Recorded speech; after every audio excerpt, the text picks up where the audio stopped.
Gauravani Brahmacharya Sunyavadi Asitya Dashatarine Namaste Saraswati Deve Gauravani Brahmacharine Nivishesha Sunyavadi Asitya Dashatarine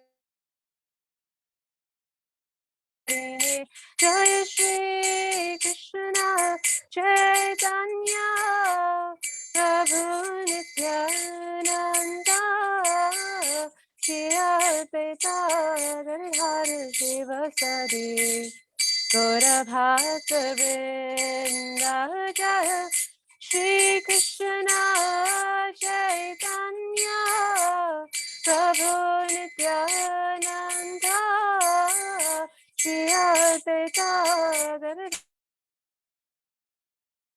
Sivasadi Gaura Bhakta Vrinda Hare Krishna Hare Krishna Krishna Krishna Hare Hare Hare Rama Hare Rama Rama Rama Hare Hare Hare Krishna Krishna Krishna Hare Hare Hare Rama Rama Hare Hare Hare Krishna Krishna Krishna Hare Hare Hare Rama Rama Rama Hare Hare Hare Krishna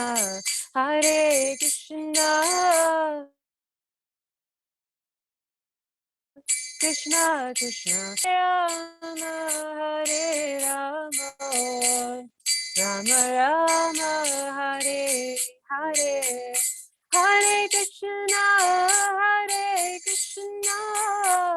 Krishna Krishna Hare Hare Hare Rama Rama Rama Hare Hare Hare Krishna Hare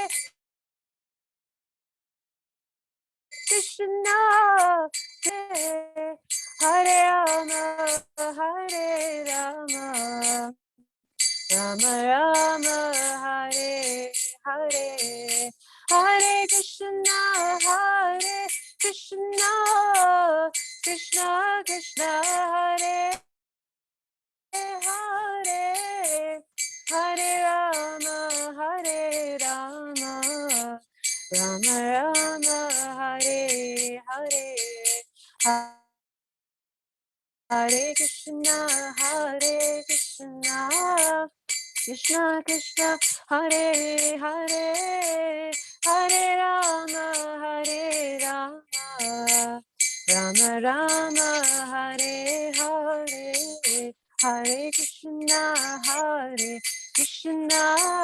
Krishna Krishna Hare Hare Hare Rama Rama Rama Hare Hare Hare Krishna Krishna Krishna Hare Hare Hare Rama Rama Rama Hare Hare Jaya Prabhupada Jaya Prabhupada Prabhupada Prabhupada Jaya Prabhupada Haribo Gaura Haribo Nitya Gaura Haribo Haribo Nitya Gaura Haribo Krishna Sai Gaur Premanande, Srila Prabhupada Ki Jai. Hare Krishna. Hare Krishna Mataji, please accept normal obeisance of Lord Prabhupada.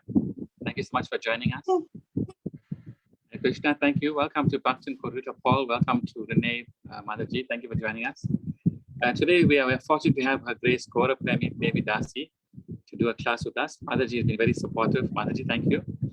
Her Grace Gaura Premi Devi Dasi is a disciple of His Holiness Indra Jimna Swami Maharaj, and she's also a medical doctor by profession. I did share her background in the chat box, so you can read more. Mataji's background is very long. I don't take up too much of her class, but she did the Bhakti Sastri degree, and she's also studying towards a Bhakti Vaibhava course. Hare Krishna Mataji, welcome.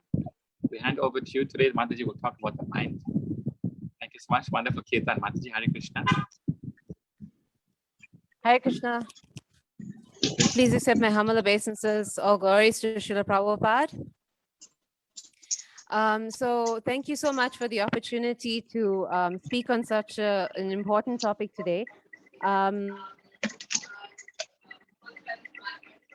I'm apologizing for my presence on behalf of. He was looking forward to hearing from him. So I'm praying for all your blessings so that I can do some justice to this class. Om Namo Bhagavate Vasudevaya.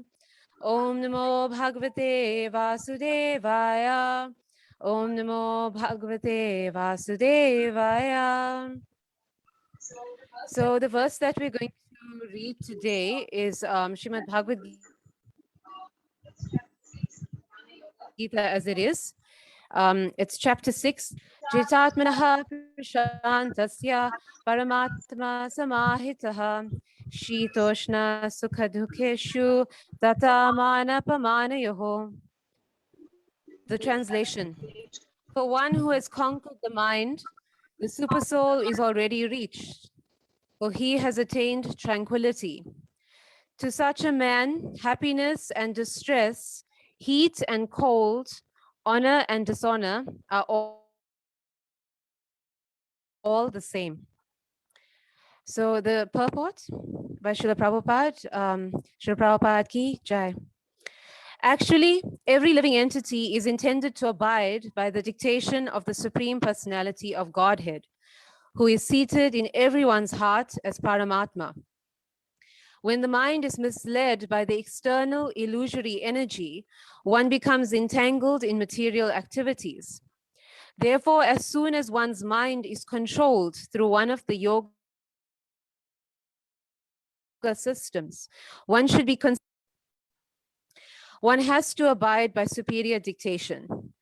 When one's mind is fixed on the superior nature, he has no alternative but to follow the dictation of the Supreme. The mind must admit some superior dictation and follow it. The effect of controlling the mind is that one automatically follows the dictation of the Paramatma or Supersoul. Because this transcendental position is at once achieved, the Lord is unaffected by the dualities of material existence, namely distress and happiness, cold and heat, etc. This state is practical samadhi or absorption in the Supreme. Om Jnanatimirandasya Jnananjana Shalakaya Chakshurunmilitam Yena Tasmai Shri Gurave Namaha Shri Chaitanya Manobhishtam Stapitam Yena Bhutale Swayam Rupa Kadamahyam Padaya Krishna Prestaya Bhutale Srimate Bhakti Vedanta Swami Niti Namine Namaste Saraswati Deve Gauravani Pracharine Nirvishesha Shunyavadi Paschatya Deshatarine. So in the 4th chapter of Srimad Bhagavad Gita, Lord Krishna says that he had to establish the chain of disciplic succession that had been broken previously. So this chain of disciplic succession had been passed on from guru to disciple. And one may wonder why Krishna was explaining the science to Arjuna when there were so many elevated souls along with Arjuna at the time that Krishna was on this planet. So there were rishis, there were great sages, there were other elevated personalities that were present that could assimilate this knowledge of Krishna consciousness and could give it to others. But Krishna says in Bhagavad Gita in chapter 4, text 3, that the reason he's chosen Arjuna is because Arjuna is his dear friend and devotee. So there were many other great devotees and dear friends also. So why Arjuna in particular? Arjuna was beset by the troubles of an uncontrolled mind at the time that Bhagavad Gita was spoken. When the battle of Kurushetra was being fought, it wasn't just a battle between a small tract of land. The battle of Kurushetra was being fought for control of the entire world. It was an actual real world war because the kings that came to fight on both sides, they were coming from all corners of the earth. And the Kauravas at the time were actually in control of the entire planet. So the stakes were high materially, but also spiritually. So tired that Arjuna and his brothers win this war. The reason that this mattered was because there's an important spiritual role that a king plays. Krishna didn't want the Pandavas to win just because they were his cousins or because they were very nice people. They were his pure devotees. And so their leadership would have an important spiritual role for all the people. In the Srimad Bhagavatam, it says, Pitra uditaha chakara rajyam dharmena pitra paita maham vibhu. The translation. After this, the great religious king Maharaj Yudhishthir executed the royal power in the kingdom strictly according to the codes of royal principles approved by his uncle and confirmed by Lord Sri Krishna. So what this verse is alluding to, Srila Prabhupada says in the purport, that the king needs to be more than just the actual religious principles that Krishna and the great authority mentioned in this verse as Bhishma Dev have laid down. So that king must make sure that the material and the spiritual needs of the king, of the citizens are met. So is that if the citizens are concerned about issues of food and employment and safety and housing, they're not going to be focused on spiritual life. They're going to be so absorbed in trying to secure these basic necessities that it's going to disturb them from spiritual practices. So a king needs to make sure that all these needs are met. In addition to that, obviously, the spiritual needs of the citizens are important as well. And the key principles, and also by making sure that the Brahmins are supported so that the spiritual knowledge can be disseminated to the rest of the citizens. So the example of the king is so important in this regard. We know from Bhagavad Gita, it says, Yad yad asharati shreshtas tata devataro jana. Whatever action a great man performs, common men follow. So a great king sets the great example for his people. So that is a reason why, under such a great ruler like Maharaj Yudhishthir. So now we can understand how high the stakes were in this battle. Srila Prabhupada says that the Raja Rishis like Maharaj Yudhishthir are needed and desired by Krishna to win over the elements like Duryodhan. So Duryodhan, if he had taken over, he would have accelerated greatly the advent of Kali Yuga. And of course, we also know that Kali Yuga was bound to come anyway. So what was the point of Maharaj Yudhishthira would be able to make advancement under his rule? We know that Krishna wants his the spirit souls who are in this world to come back to him very quickly. The reason that this material world was created was for us to recognize our faults, to return back to Krishna, and return back to Krishna by engaging in his devotional service. And we can do this best under saintly kings like Maharaj Yudhishthir and Maharaj Parikshit who followed. So under their rule, Kali Yuga was able to take full force. Krishna is always our well-wishing father. He says in Bhagavad Gita that he is Aham Bija Pradaha Pita. So he wants the saintly kings to rule so that they can help us get back to him faster. So Arjuna understood his important role in this battle. He was practically the most powerful warrior on the side of his brother Yudhishthir. On the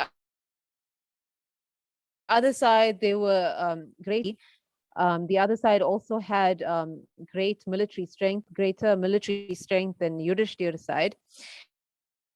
And they were also in control of the kingdom, so they had a lot of resources. On the other side, on Yudhishthir's side, there's practically just Arjuna. So he understood how essential he was to his brother winning this war. Yet he was still so overtaken by grief and compassion that he was actually willing to risk the outcome of the war on the spiritual lives of practically the entire world. So that's why we see this theme today in our class is that Arjuna's internal battle within himself, within his uncontrolled mind, was going to decide the course of this war and the course of history. So for all of us, even on a minute scale, it's the same. What goes on in our mind is what decides our actions and everything that's going to happen in our lives.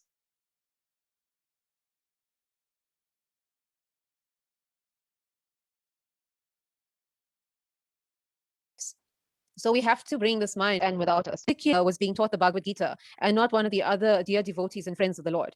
He desperately needs to hear this philosophy.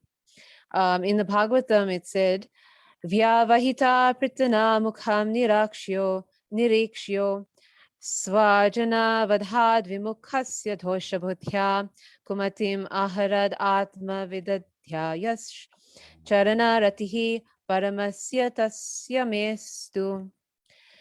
When Arjuna was seemingly polluted by ignorance upon observing the soldiers and commanders before him on the battlefield, the Lord eradicated his ignorance by delivering transcendental knowledge. May his lotus feet always remain the object of my attraction. So this verse is specifically saying that Arjuna had gotten himself into ignorance. And this is an unusual position for him to be in because he is a pure devotee of the Lord. He is always situated in Sattvagun, Suddha Sattvagun, which is transcendental goodness. It's not even the material goodness, which is the highest mode in this material world out of the three modes. So from this position, Arjuna was able to temporarily fall into this ignorance because his mind was so uncontrolled by all these emotions. His mind was running through all kinds of negative thoughts, something which we can identify with. If we're confronted with a negative situation, our mind immediately runs into every negative possibility that there can be. And even if these are improbable and practically, won't happen. So Arjuna was thinking the same. Although his brother Yudhishthir was Dharma himself, Arjuna was very aware of how powerful his brother was. His brother was also a pure devotee, and Lord Krishna was personally present. So the rule of a Dharmaraj like Yudhishthir was going to be for the best situation for all, was going to be the best situation for all people. Arjuna was thinking of how terrible it was going to be. He tells Krishna that if the kinsmen were killed, that is Duryodhana and the others, then the other family members who were left were going to engage in irreligion. That was going to cause the women to get polluted, unwanted progeny to result, a hellish condition for society. and for the ancestors to fall down because all the ritualistic activities meant for elevating them would be stopped. So he's imagining the worst case scenario for society, even though he knows how pure his brother is. We, of course, we're seeing all those things happening now because we don't have that great leadership. But at the time, Maharaj Yudhishthir was going to establish a righteous leadership. But Arjuna's mind was so uncontrolled that he was going through all kinds of negative possibilities. And he was also experiencing such intense fear, such great compassion, although that was misplaced, so much grief, dropping his bow and losing his composure, that Krishna had to speak the Bhagavad Gita for his dear friend.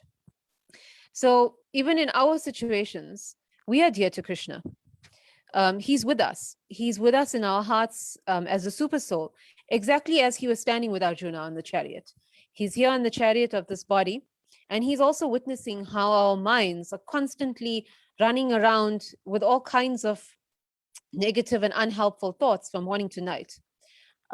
He is also giving us the Bhagavad Gita as he gave Arjuna, and he's making it available to us across the world now. Through Srila Prabhupada's mercy, we have the best translation of the Bhagavad Gita, the most authoritative. Prabhupada has given us extraordinary purports that have explained the meaning. He's also given us this wonderful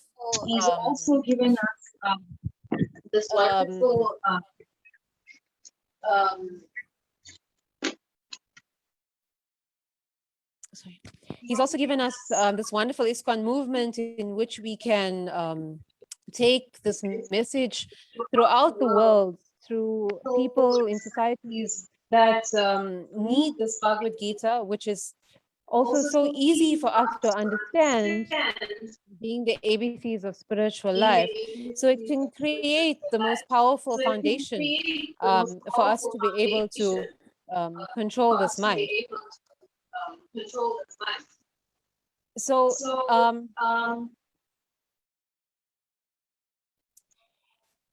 in this way, we can understand that we are being given the same good fortune as Arjuna, and even more mercy in the way that Lord Chaitanya Mahaprabhu has come in the interim between when Arjuna received that spiritual knowledge and now. So he's given us the Maha Mantra, which is the greatest way for us to control the mind.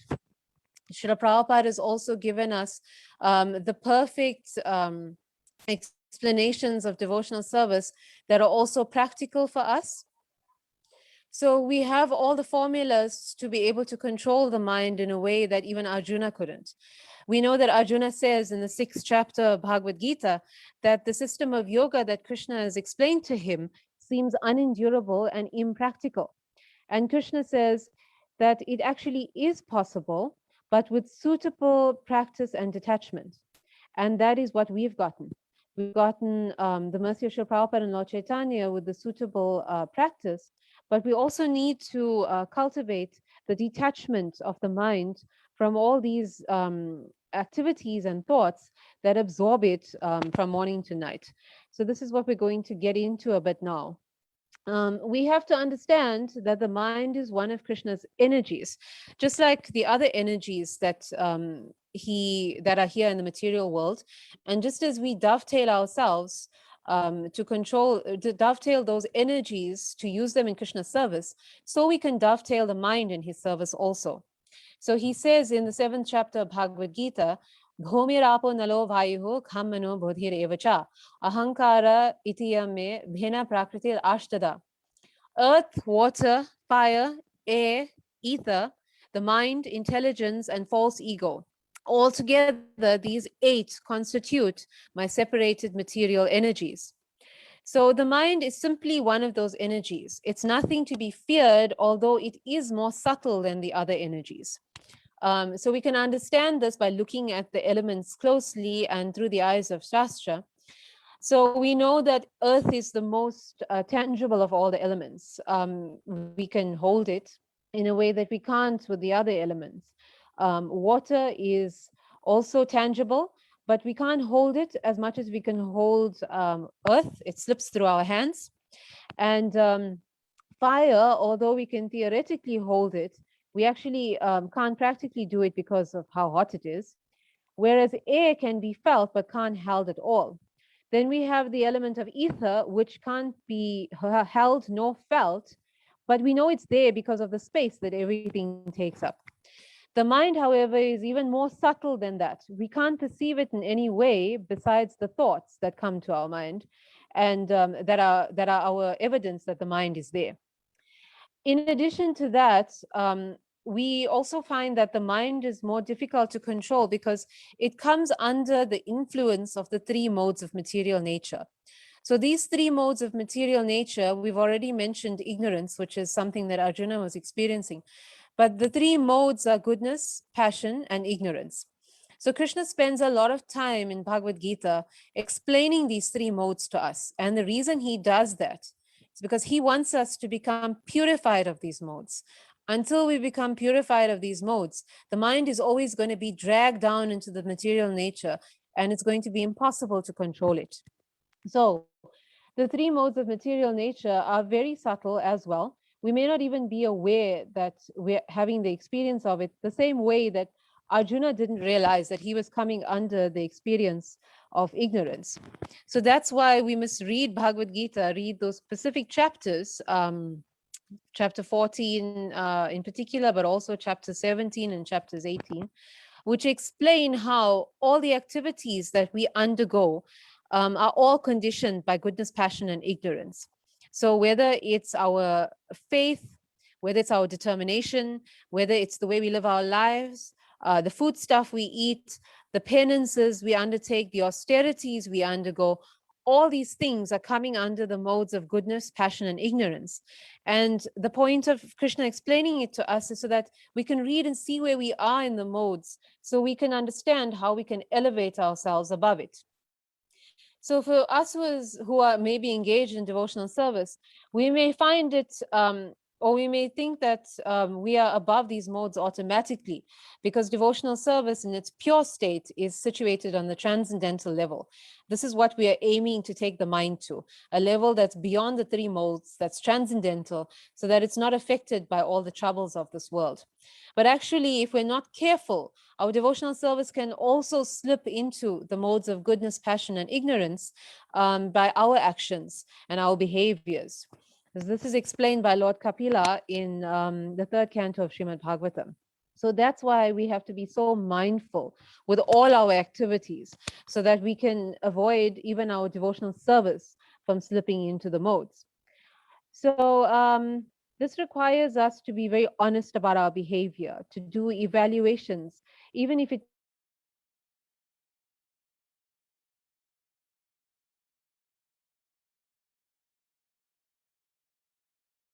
means practically looking at our behavior from the standpoint of to avoid this. It's like trying to discipline a small child. It may seem difficult because the child doesn't understand what we're doing. So it means constantly speaking to the child and helping them. It means constant firm discipline. That's what the mind needs.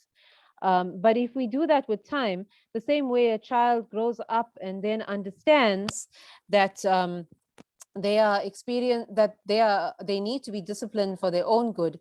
So in the same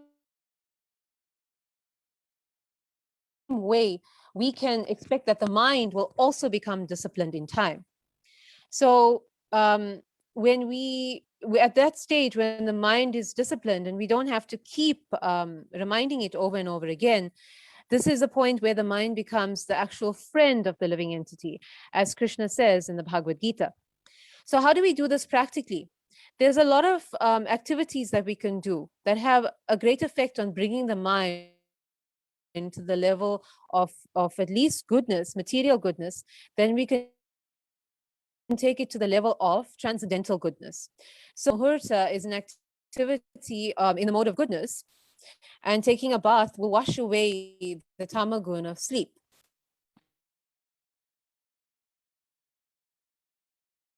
Then when we chant with attention, this is a transcendental activity, and this can set us up for the rest of the day. If we don't pay attention, however, without chanting, and we don't make the effort, um, we then we have that that problem that the mind will race around and give us difficulty in focusing even on the holy name, which is our greatest asset in elevating ourselves to a transcendental level. So knowledge, how do we do this practically? So there's a few steps we can take. Knowledge is power. That is the first thing we can do. We need to keep reading about the power of chanting, devotional service, engaging in bhakti yoga and revealed scriptures.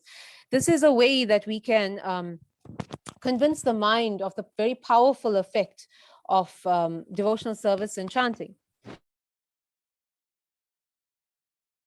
Thus, we can mind to believe in the process of engaging in devotional service. We can also hear from pure devotees, which has an even greater transformative effect on us.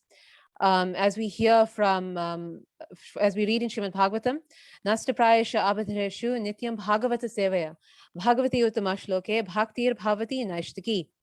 By regular attendance in classes on the Bhagavatam, all that is troublesome to the heart is almost completely destroyed, and the loving service to the Lord is established in our lives irrevocably.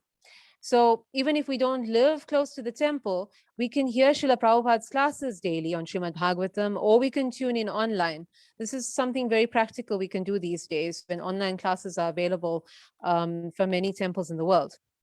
We must also practice consistency with chanting at a specific time of the day, a specific number of rounds, because when we give the mind structure, then it gets used to this and it becomes used to that routine, and it becomes conditioned to accept it and to focus on that time. So chanting, although it's pure enough to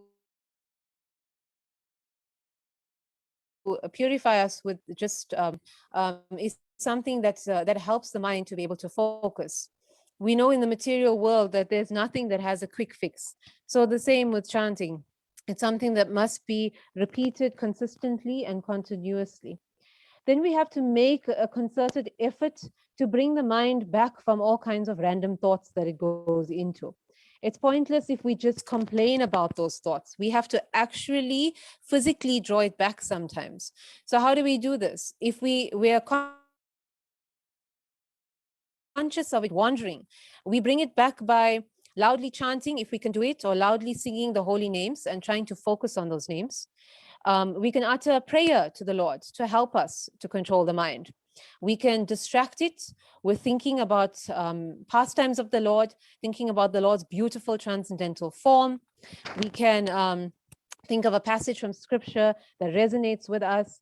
Or we can even just take that thought that may be a material thought, for example, about politics, and think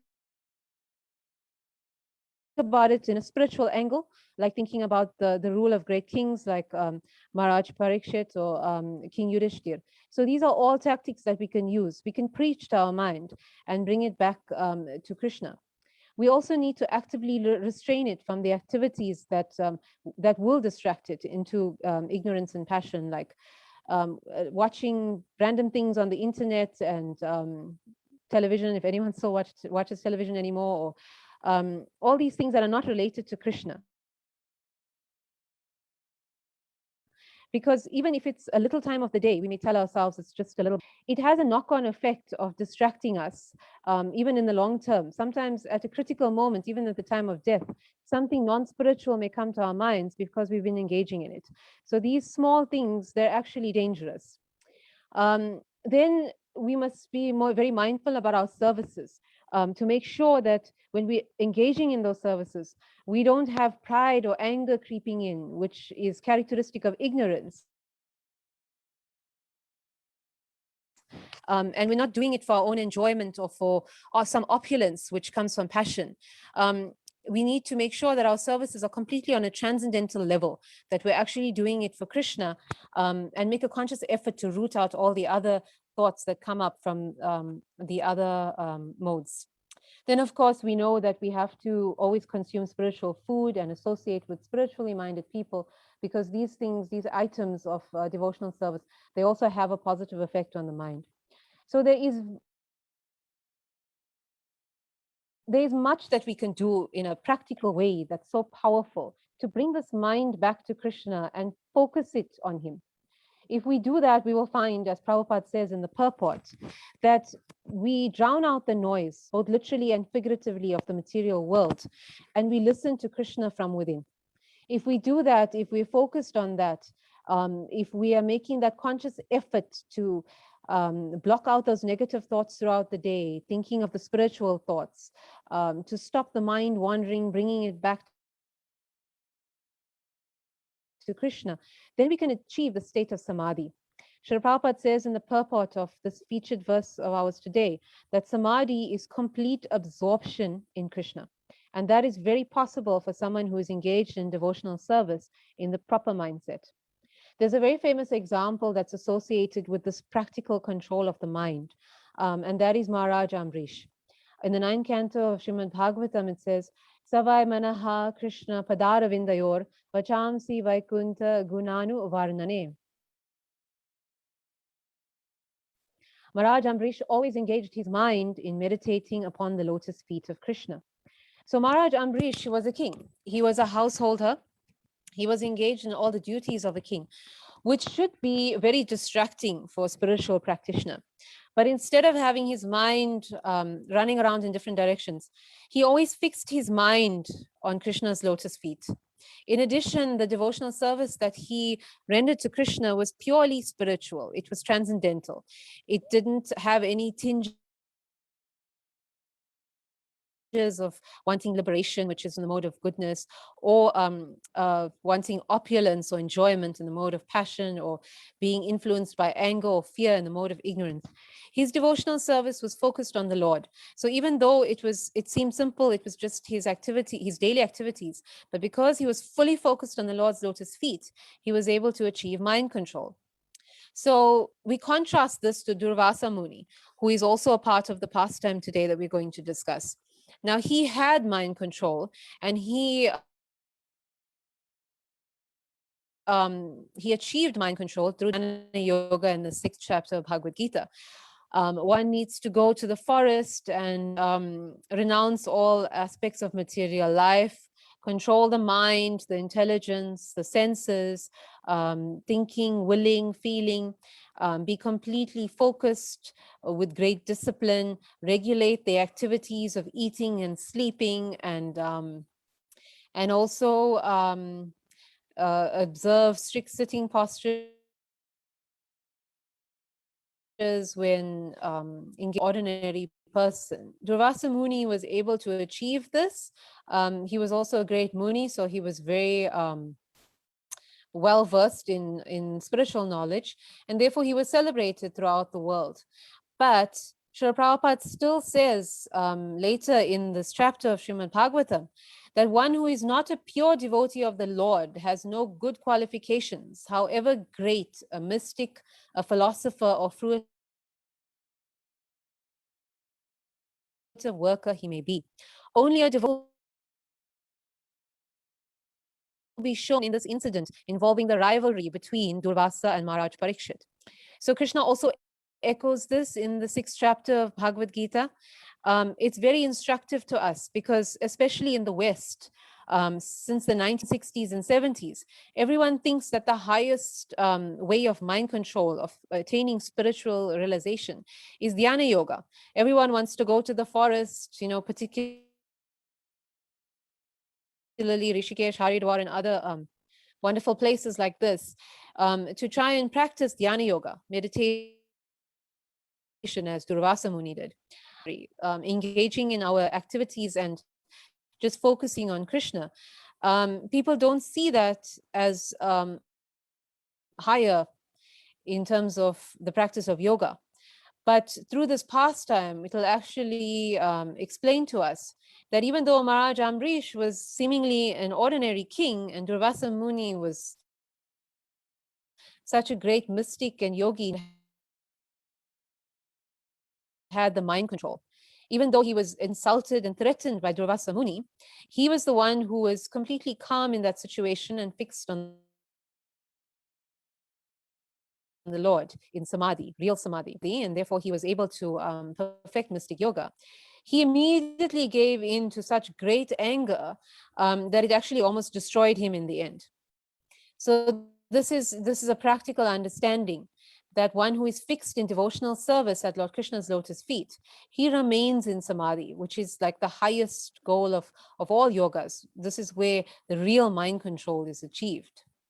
So, as we mentioned, Maharaj Amrish was engaged in many devotional activities. In this pastime, he was fasting for a year, doing Ekadashi, the Ekadashi fast. So, at the time that he was ready to break his fast, Durvasha Muni came to his kingdom, and the king received him in a very suitable way and wanted to offer him some prasadam. Durvasa Muni, however, wanted to go to the river and do his puja, so he didn't eat immediately. While he was away, Maharaj Amrish and the Brahmanas noted that the time for Maharaj Amrish to break his Ekadasi fast was passing. And we know that Ekadasi must be broken within a certain time frame. So when consulting with the Brahmins, he decided to take water, since water would break the fast, but simultaneously keep the fast.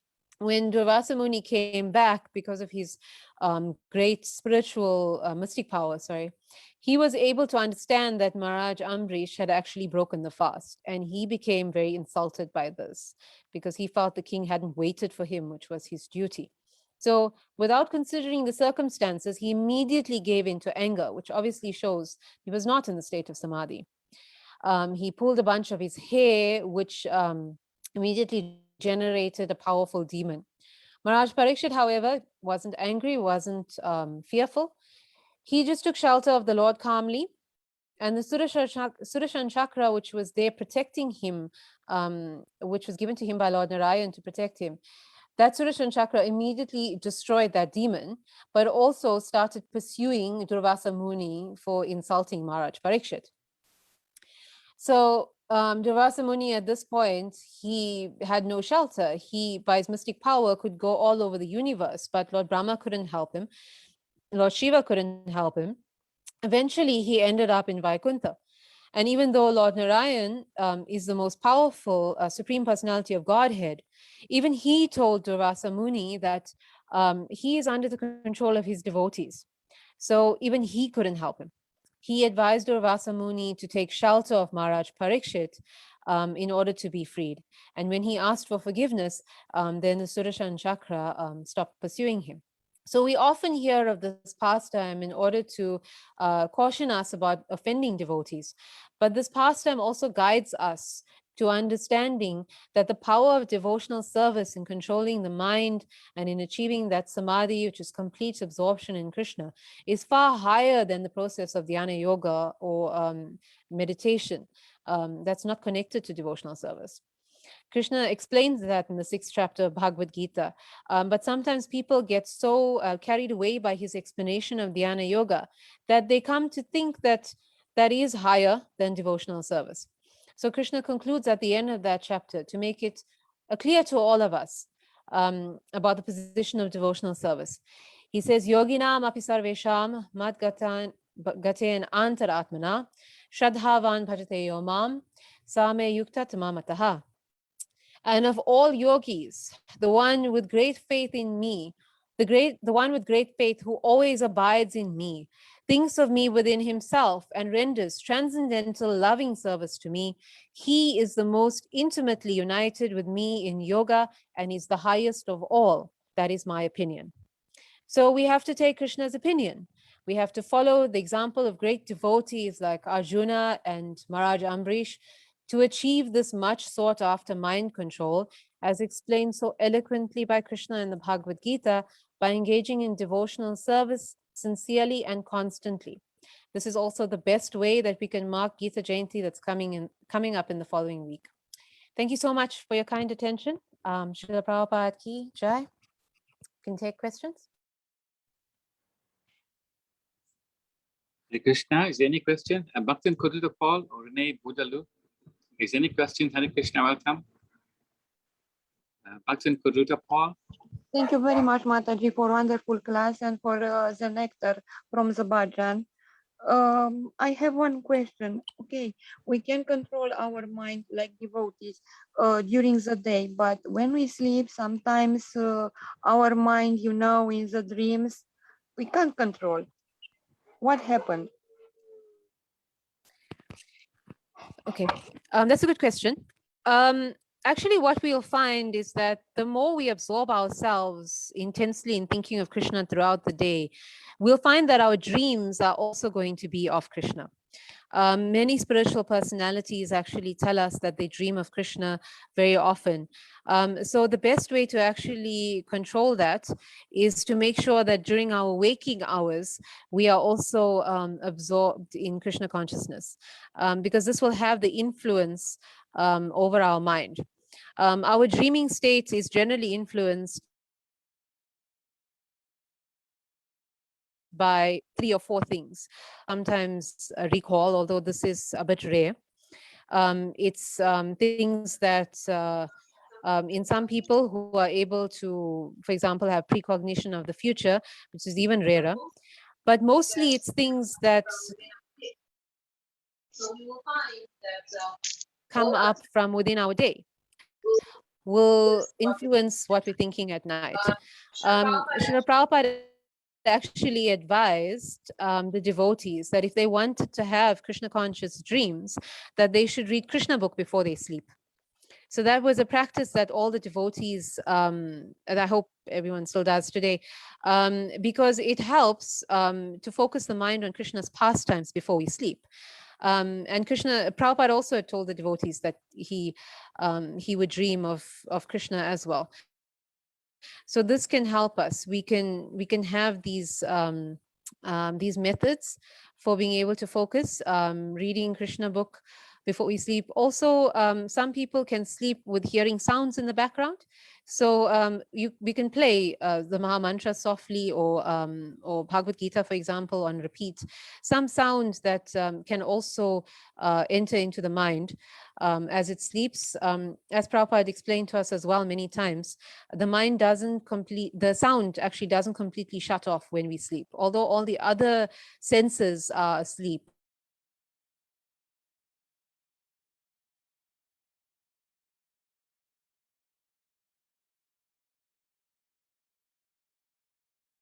But the mind is a sound, but they're definitely going to hear you. So if we're really having trouble having, this has happened work for me. If I was having trouble having nightmares, then I would engage. I would play kirtan or the Maha Mantra at night. So that would help me. Hare Krishna Mataji, thank you so much for the wonderful class. We do apologize for the break in transmission. Mataji, if there isn't any more comments or questions, please, we can have some kirtan. And we hope to get more of your discourses. Hare Krishna Mataji, thank you so much for bearing with us. Thank you for the service, Prabhu. Sorry about the connection. Thank you so much for the inspiring class. Okay. Thank you so much to Bhaktan Kurushetra Paul for supporting our program. Mataji, we appreciate your support. Hare Krishna.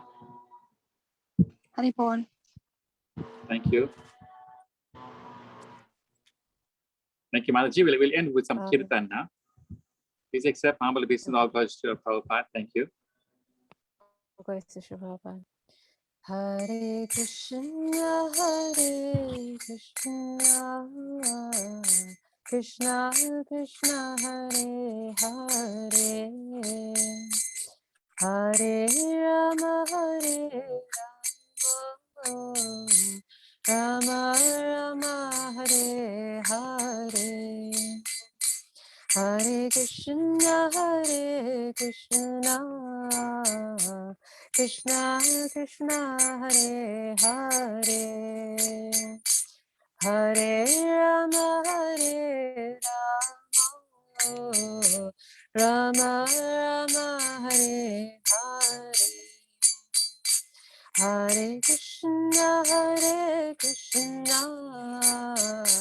Krishna Krishna, Hare Hare, Hare Rama, Rama Rama, Hare Hare.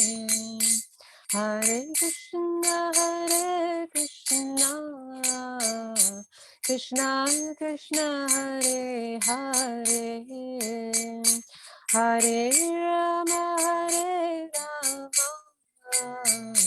Rama Rama Rama Hare Hare Hare Krishna Krishna Krishna Hare Hare Hare Rama Hare Rama Rama Rama Hare Hare Hare Krishna Krishna Krishna Hare Hare Hare Rama Hare Rama Rama Rama Hare Hare Hare Krishna Krishna Krishna Hare Hare Hare Rama Hare Rama Rama Hare Hare Hare Krishna Krishna Krishna Hare Hare Hare Rama Rama Rama Hare Hare Hare Krishna Krishna Krishna Hare Hare Hare Rama Rama Rama Hare Hare Hare